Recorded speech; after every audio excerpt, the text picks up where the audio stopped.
مجھے گھر سے نکلے ہوئے 2 ہفتے ہو چکے تھے اور اب مجھے گھر کی یاد ستانے لگی تھی۔ کمانڈر رشید نے بھی میری اس کیفیت کو بھانپ لیا۔ اب اس طرف کے حالات قدرے پرسکون ہیں۔ ایک روز کمانڈر رشید نے مجھ سے کہا، تم سوپور چلے جاؤ، تمہاری ضرورت ہوگی تو تمہیں پیغام بھیج دیا جائے گا۔ اور پھر اگلے روز میں صبح سویرے ہی خچر پر سوار ہو کر وہاں سے روانہ ہو گیا۔ میں نے رائفل اور ہر وہ چیز وہیں چھوڑ دی تھی جس سے میرا مجاہدین سے کوئی تعلق ثابت ہو سکتا۔ میں نے عبدالغنی کے دیے ہوئے ڈھیلے ڈالے سے کپڑے پہن رکھے تھے اور حلیے سے میں کوئی کاشتکار ہی لگتا تھا۔ وہاں سے تقریباً 8 میل دور ایک بستی میں پہنچ کر میں نے سلمان احمد نامی اس آدمی کو تلاش کیا جس کے بارے میں عبدالغنی نے بتایا تھا۔ میں نے خچر اس کے حوالے کر دیا اور تقریباً 1 گھنٹے بعد گلمرگ کی طرف جانے والی بس پر سوار ہو گیا۔ 2 گھنٹے بعد میں گلمرگ پہنچ گیا، لیکن اس روز میں آگے نہ جا سکا۔ عبدالغنی نے مجھے گلمرگ کے ایک دکاندار کا پتہ بتایا تھا۔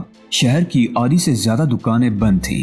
حمید نامی اس شخص کی دکان بھی بند تھی، مگر ایک آدمی نے مجھے اس کے گھر پہنچا دیا۔ حمید نے مجھے صبح آگے نہیں جانے دیا، آگے کچھ گڑبڑ ہے، اس نے بتایا۔ قدم قدم پر فوجی دندناتے پھر رہے ہیں، تم آج کا دن یہاں رک جاؤ، کل صبح چلے جانا۔ مجھے وہ دن اور وہ رات بھی گلمرگ میں گزارنی پڑی اور پھر اگلی صبح میں بس کے ذریعے سوپور کی طرف روانہ ہو گیا۔ میرے گھر اور قصبے والوں کو پتہ چل چکا تھا کہ 1 ہفتہ پہلے مجاہدین کی جس پارٹی نے سری نگر گلمرگ روڈ پر فوجی قافلے کو تباہ کیا تھا اس میں بھی شامل تھا۔ میرے گھر والے تو خوشی سے پھولے نہیں سما رہے تھے۔ قصبے کے لوگ بھی چوری چھپے میرے گھر آ کر میرے والدین کو مبارکباد دیتے رہے۔ 3 دن سکون سے گزر گئے، میں بھی معمولات میں مصروف ہو گیا۔ چوتھے روز 3 مجاہدین ہمارے قصبے میں داخل ہوئے۔ وہ بارہمولہ کی طرف کوئی کارروائی کر کے فرار ہوئے تھے۔ ان کی اس کارروائی میں 4 بھارتی فوجی مارے گئے تھے، جبکہ ان کا ایک ساتھی بھی شہید ہوا تھا۔ مجاہدین کو فوراً ہی مختلف گھروں میں پہنچا دیا گیا۔ میں نے بھی ان سے جا کر ملاقات کی تھی اور پھر اس روز عصر سے ذرا پہلے پورے قصبے میں یہ سنسنی خیز خبر پھیل گئی کہ 3 فوجی ٹرک بڑی تیز رفتاری سے قصبے کی طرف آ رہے ہیں۔ ہمارے قصبے میں بھارتی فوجیوں کا آنا کوئی غیر معمولی بات نہیں تھی۔ وہ مجاہدین کی تلاش کے بہانے یہاں آتے رہتے تھے اور لوٹ مار کر کے چلے جاتے تھے، لیکن آج بات کچھ اور تھی۔ 3 مجاہدین قصبے میں پناہ لیے ہوئے تھے، چوتھا میں خود تھا۔ 3 ٹرکوں پر فوجیوں کی تعداد کا اندازہ لگایا جا سکتا تھا، لہٰذا ان سے مقابلے کا سوال ہی پیدا نہیں ہوتا تھا۔ گاؤں والوں کے پاس اسلحہ نہیں تھا۔ وہ مجاہدین ہمارے قصبے میں پناہ لیے ہوئے تھے۔ ان کے پاس اگرچہ رائفلیں موجود تھیں، مگر 3 رائفلیں کیا کر سکتی تھیں؟ وہ فوجی ٹرک قصبے کے باہر مختلف جگہوں پر اور ایک قصبے کے مرکزی چوک پر پہنچ کر رک گیا۔ اس ٹرک سے 1.5 درجن فوجی اتر کر ادھر ادھر پھیل گئے۔ ایک لیفٹیننٹ نے میگا فون پر یہ اعلان کیا کہ قصبے میں چھپے ہوئے مجاہدین کو ان کے حوالے کر دیا جائے، ورنہ قصبے کو جلا کر راکھ کر دیا جائے گا۔ تیسری مرتبہ دہرایا جانے والا یہ اعلان ابھی ختم نہیں ہوا تھا کہ کسی مکان کی چھت سے فائرنگ شروع ہو گئی۔ ایک فوجی ڈھیر ہو گیا، 3-4 زخمی ہو کر گرے، بھگدڑ مچ گئی اور پھر بھارتی فوجیوں نے بھی فائر کھول دیا۔ وہ اندھا دھند چاروں طرف گولیاں برسا رہے تھے۔ فائرنگ کے ساتھ چاروں طرف چیخوں اور آؤ فغاں کی آوازیں گونجنے لگیں۔ قصبے کے باہر سے بھی فائرنگ کی آوازیں سنائی دینے لگیں۔ میرے والد اس سے چند منٹ پہلے ہی عصر کی اذان دینے کے لیے مسجد کی طرف گئے تھے۔ میں نے بھی گھر سے نکل کر مسجد کی طرف دوڑ لگا دی۔ ابھی میں مسجد کے پہلو والے دروازے کے قریب پہنچا ہی تھا کہ فضا اللہ اکبر کی صدا سے گونج اٹھی۔ میرے والد اذان شروع کر چکے تھے۔ اس وقت مسجد کے مرکزی گیٹ کی طرف فائرنگ ہونے لگی۔ ادھر سے میں پہلو والے دروازے سے مسجد میں داخل ہوا اور ادھر 3 بھارتی فوجی جوتوں سمیت دندناتے ہوئے مسجد میں داخل ہوئے اور اندھا دھند فائر کھول دیا۔ اس وقت مسجد میں 5-6 نمازی تھے۔ وہ گولیوں سے چھلنی ہو کر گرے۔ ایک فوجی نے رائفل کا رخ میرے والد کی طرف کر دیا۔ کئی گولیاں ان کے جسم میں پیوست ہو گئیں۔ وہ تیورا کر گرے۔ ان کے جسم سے خون کے کئی فوارے پھوٹ رہے تھے۔ ان کے منہ سے نکلنے والی آخری آواز اللہ اکبر تھی۔ میں اپنی جگہ سے اچھلا اور ہوا میں اڑتا ہوا ایک فوجی پر جا گرا اور اسے سنبھلنے کا موقع دیے بغیر اس کے ہاتھ سے رائفل چھین لی اور تینوں بھارتی فوجیوں کو ڈھیر کر دیا۔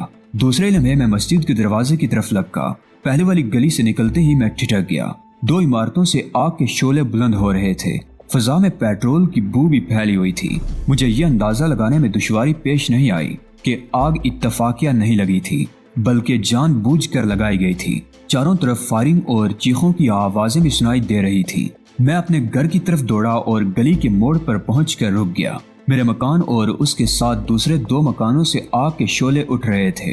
2 فوجی ایک لڑکی کو گھسیٹتے ہوئے ایک طرف لے جا رہے تھے۔ لڑکی اپنے آپ کو چھڑانے کی کوشش کرتی ہوئی چیخ رہی تھی۔ وہ رابعہ تھی، مجھ سے 2 سال بڑی میری بہن۔ میں نے فوجیوں کا نشانہ لے کر رائفل کا ٹریگر دبا دیا۔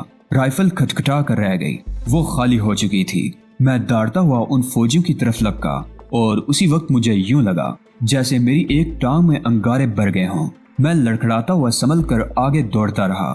میرے چاروں طرف آگ تھی اور گولیاں برس رہی تھی، مگر میں رکا نہیں، آگے بڑھتا رہا۔ ایک فوجی نے مجھے دیکھ لیا اور اپنی رائفل کا رخ میری طرف موڑ دیا۔ میں رائفل کی زد پر تھا اور ہمارے درمیان فاصلہ بھی چند منٹ سے زیادہ نہیں تھا۔ رائفل کسی بھی لمحے شعلے اگل سکتی تھی اور یہ شعلے میرے دل میں پیوست ہو کر میری زندگی کا چراغ گل کر سکتے تھے۔ میں نے مسجد میں چینی ہوئی بھارتی فوجی کی رائفل کو نال کی طرف سے پکڑ لیا اور دائیں پیر پر زور دے کر پوری قوت سے اچھلا۔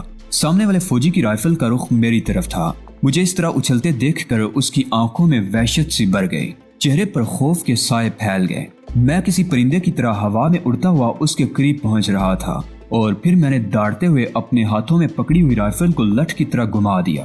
رائفل کا بٹ اس فوجی کے سر پر لگا۔ اس کے منہ سے عجیب سی آواز خارج ہوئی، وہ اس کی آخری آواز تھی۔ رائفل کے بٹ کی ضرب سے اس کی کھوپڑی کے پرخچے اڑ گئے تھے۔ رائفل ابھی تک اس کے ہاتھ میں تھی اور یہ شاید اس کے جسم میں پیدا ہونے والی تشنج کا نتیجہ تھا کہ ٹرائگر دب گیا۔ رائفل کا رخ اس وقت اوپر کی طرف تھا۔ نال سے نکلنے والی گولیاں آسمان کو چھونے کی کوشش کرنے لگی۔ وہ فوجی کٹے ہوئے درخت کی طرح لہرایا اور ڈھیر ہو گیا۔ اس کی کھوپڑی سے خون فوارے کی طرح اچھلنے لگا، بیجا بھی پانی کی طرح کھوپڑی سے بہہ نکلا۔ دوسرا فوجی میری بہن رابعہ کو گھسیٹتا ہوا چند گز دور جا چکا تھا۔ اس کے ہاتھ میں رائفل تھی۔ اپنے ساتھی کی چیخ سن کر اس نے مڑ کر دیکھا اور پھر اس کا چہرہ بھی خوف کی شدت سے دھواں ہو گیا۔ اس نے رابعہ کو چھوڑ دیا اور رائفل کو دونوں ہاتھوں سے پکڑ کر میری طرف سیدھی کرنے لگا، لیکن میں نے اسے سنبھلنے کا موقع نہیں دیا اور ایک بار پھر اللہ اکبر کا نعرہ بلند کرتا ہوا پوری قوت سے اپنی جگہ سے اچھلا۔ یہ اس نعرہ تکبیر کا اثر تھا کہ وہ بھارتی فوجی دہشت زدہ ہو گیا۔ وہ اگر چاہتا تو بڑی آسانی سے مجھے چھلنی کر سکتا تھا، لیکن وہ بزدل تھا۔ بری طرح بدحواس ہو کر چیختا ہوا ایک طرف بھاگ نکلا۔ وہ اس قدر خوفزدہ ہوا تھا کہ رائفل بھی ایک بوجھ سمجھ کر پھینک دی تھی۔ میں چھلانگ لگا کر رابعہ کے قریب گرا۔ رابعہ اب بھی بری طرح چیخ رہی تھی۔ اس کی قمیض ایک کندھے سے پھٹ گئی تھی اور وہ وحشت زدہ سی نظروں سے میری طرف دیکھ رہی تھی۔ رابعہ باجی، بھاگ جاؤ اس گلی میں، چاچی زلیخا کے گھر کی طرف۔ میں نے چیخ کر کہا مگر رکا نہیں اور اس فوجی کے پیچھے دوڑ لگا دی جو اپنی جان بچانے کے لیے وہاں سے فرار ہونے کی کوشش کر رہا تھا۔ وہ فوجی دوسری گلی میں مڑ چکا تھا مگر میں نے اسے زیادہ دور نہیں جانے دیا۔ میں نے چند فٹ دور ہی سے چھلانگ لگا دی اور نیچے گرتے ہوئے اپنی ایک ٹانگ اس کی ٹانگوں میں الجھا دی۔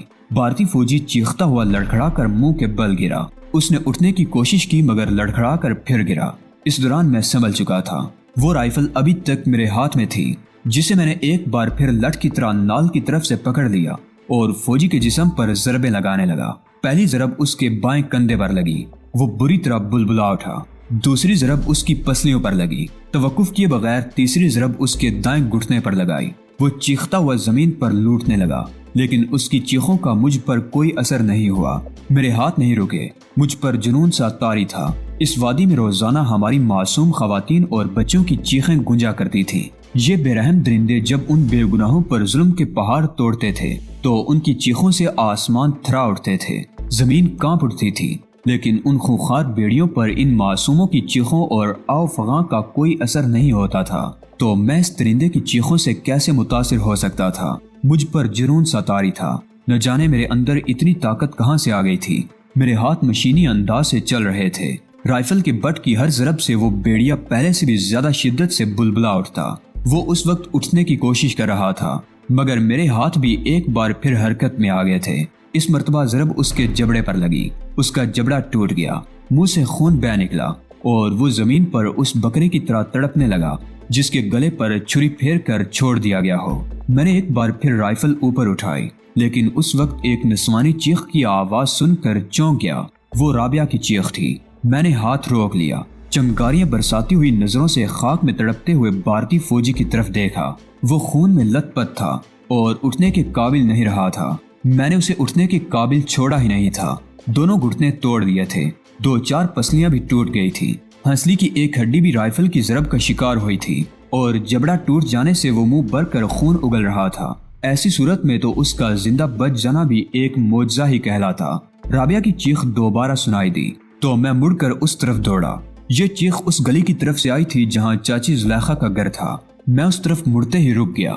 سامنے کا منظر دیکھ کر میری آنکھوں میں خون اتر آیا۔ وہ 2 فوجی تھے جن میں ایک نے رابعہ کو بالوں سے پکڑ رکھا تھا، رائفل اس کے بائیں ہاتھ میں تھی، دوسرے نے رائفل کندھے پر لٹکا رکھی تھی اور رابعہ کو قابو میں کرنے کی کوشش کر رہا تھا جو اپنے آپ کو چھڑانے کے لیے بری طرح مچل رہی تھی۔ اس کھینچا تانی میں اس کی قمیض تار تار ہو چکی تھی اور اس کا بالائی جسم برہنہ ہو رہا تھا۔ میں چنگاڑتا ہوا اس کی طرف لپکا۔ رائفل کو اس مرتبہ بھی میں نے نال کی طرف سے لٹ کی طرف پکڑ رکھا تھا۔ وہ دونوں فوجی میری چنگاڑ سن کر میری طرف مڑے۔ ایک فوجی نے رابعہ کے بال چھوڑ دیے اور رائفل کو دونوں ہاتھوں میں سنبھالنے کی کوشش کرنے لگا، لیکن اس سے پہلے ہی میں اسے ٹکرا گیا اور اسے گھسیٹتا ہوا دور تک لے گیا۔ رائفل اس کے ہاتھ سے چھوٹ کر گر گئی تھی اور اتفاق سے میری رائفل بھی میرے ہاتھ سے گر گئی۔ دوسرا فوجی اب رابعہ کو بالوں سے پکڑ کر گھسیٹنے لگا تھا۔ وہ شاید موقع سے فائدہ اٹھا کر رابعہ کو وہاں سے نکال لے جانا چاہتا تھا۔ میرے حریف فوجی نے سنبھل کر مجھ پر حملہ کیا۔ اس کے وزنی بوٹ کی ٹھوکر میری پنڈلی پر لگی۔ میں بے اختیار چیخ اٹھا اور لڑکھڑا کر پشت کے بل گرا۔ میری سنبھلنے کی کوشش کامیاب نہ ہو سکی۔ اس کے بوٹ کی ٹھوکریں میرے جسم کے مختلف حصوں پر پڑتی رہی۔ ہر ٹھوکر کے ساتھ میں چیخ اٹھتا، لیکن بالآخر مجھے سنبھلنے کا موقع مل گیا۔ فوجی نے اس وقت میرے منہ پر زوردار گونسا جما دیا۔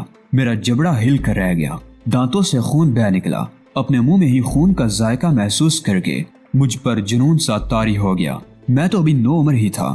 اس میں شبہ نہیں جسمانی لحاظ سے میں اپنی عمر سے کچھ زیادہ ہی لگتا تھا، مگر وہ مجھ سے زیادہ قداور اور کہیں طاقتور تھا۔ اگر وہ میری گردن پکڑ لیتا تو شاید ہڈی ٹوٹ جاتی۔ میرا اور اس کا کوئی مقابلہ نہیں تھا، لیکن میرے اندر نہ جانے اتنی طاقت کہاں سے آ گئی تھی۔ ایک جذبہ تھا، جنون تھا، جو میرے اندر چھپی ہوئی قوت کو تقویت دے رہا تھا۔ میں نے نتائج کی پرواہ کے بغیر اس ہٹے کٹے بھارتی سورما پر چھلانگ لگا دی اور اسے رگیدتا ہوا دور تک لے گیا۔ یہ گلی تنگ سی تھی، وہ ایک دیوار سے ٹکرا گیا۔ میں نے 2 قدم پیچھے ہٹ کر اس کے پیٹ میں سر سے زوردار ٹکر مار دی۔ وہ چیختا ہوا دوہرا ہو گیا۔ اس نے سیدھا ہونے کی کوشش کی تو میں نے سر کی دوسری ٹکر اس کے چہرے پر ماری۔ وہ ایک بار پھر بلبلا اٹھا۔ اس کی ناک سے خون بہہ نکلا تھا۔ میں نے تیسری ٹکر مارنا چاہی تو وہ بھی تیزی سے ایک طرف ہٹ گیا۔ میں اپنی جونک میں دیوار سے ٹکرایا مگر فوراً سنبھل گیا۔ پتھر کی مورتیوں کو بھگوان مان کر ان کی پوجا کرنے والے اس سورما کی باہوں میں شاید دم نہیں رہا تھا۔ اس نے مجھ پر حملہ کرنے کے بجائے زمین پر پڑی ہوئی اپنی رائفل کی طرف چھلانگ لگا دی، لیکن میں نے اسے رائفل تک پہنچنے نہیں دیا۔ میں نے اپنی جگہ سے اچھل کر اس کے کولے پر زوردار ٹھوکر لگا دی۔ وہ لڑکھڑا کر زمین پر گرا۔ میں رائفل کی طرف لپکا۔ اس فوجی نے بھی بڑی پھرتی سے سنبھل کر رائفل پر قبضہ کرنے کی ایک اور کوشش کی تھی، لیکن میں اس سے پہلے رائفل پر ہاتھ ڈال چکا تھا۔ رائفل کے آگے سنگین لگی ہوئی تھی۔ وہ بھارتی سورما جیسے ہی میری طرف جھپٹا، میں نے رائفل کو دونوں ہاتھوں میں تھام کر پوری قوت سے سنگین اس کے پیٹ میں گونپ دی۔ اس بھارتی سورما کے منہ سے نکلنے والی چیخ بڑی خوفناک تھی۔ میں نے ایک جھٹکے سے رائفل پیچھے کھینچ لی۔ وہ پیٹ پکڑ کر دوہرا ہو گیا۔ تکلیف اور خوف کی شدت سے اس کی آنکھیں حلقوں سے ابل پڑی تھی۔ رابعہ کی چیخوں کی آوازیں اب دوسری گلی سے آ رہی تھی۔ دوسرا فوجی رابعہ کو گھسیٹتا ہوا دوسری گلی میں مڑ گیا تھا۔ مجھے پہلی مرتبہ احساس ہوا کہ اس طرف سے کچھ اور لوگوں کے چیخنے کی آوازیں بھی سنائی دے رہی تھی۔ میں دوڑتا ہوا گلی کے موڑ پر پہنچ گیا۔ اس طرف کی صورتحال بہت سنگین تھی۔ تقریباً 50 گز آگے ایک مکان کو آگ لگی ہوئی تھی۔ عورتیں، بچے اور مرد چیختے ہوئے باہر آ رہے تھے۔ اس جلتے ہوئے مکان سے فائرنگ کی آوازیں بھی سنائی دے رہی تھی۔ 3 بھارتی فوجی فائرنگ کرتے ہوئے اس مکان سے باہر آ گئے۔ ان میں سے ایک 9 عمر لڑکی کو بالوں سے پکڑ کر گھسیٹتا ہوا باہر لا رہا تھا۔ میرے خون کی گردش خطرناک حد تک تیز ہو گئی۔ وہ چاچی زلیخا کا مکان تھا اور وہ لڑکی چاچی زلیخا کی بیٹی تھی۔ چاچی زلیخا سے ہمارا کوئی خونی رشتہ نہیں تھا، لیکن ایسا رشتہ ضرور تھا جو خونی رشتوں سے بھی زیادہ مقدس اور مضبوط ہوتا ہے، انسانیت اور مذہب کا رشتہ۔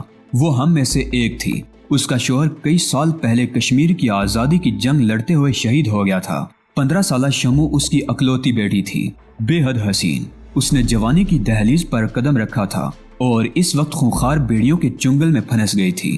رابعہ بھی ان بیڑیوں کے چنگل میں تھی۔ میں نے رائفل سیدھی کر لی اور اس فوجی کا نشانہ لے کر ٹرائگر دبا دیا جس نے شمو کو بالوں سے جکڑ رکھا تھا۔ مجھے مایوسی نہیں ہوئی۔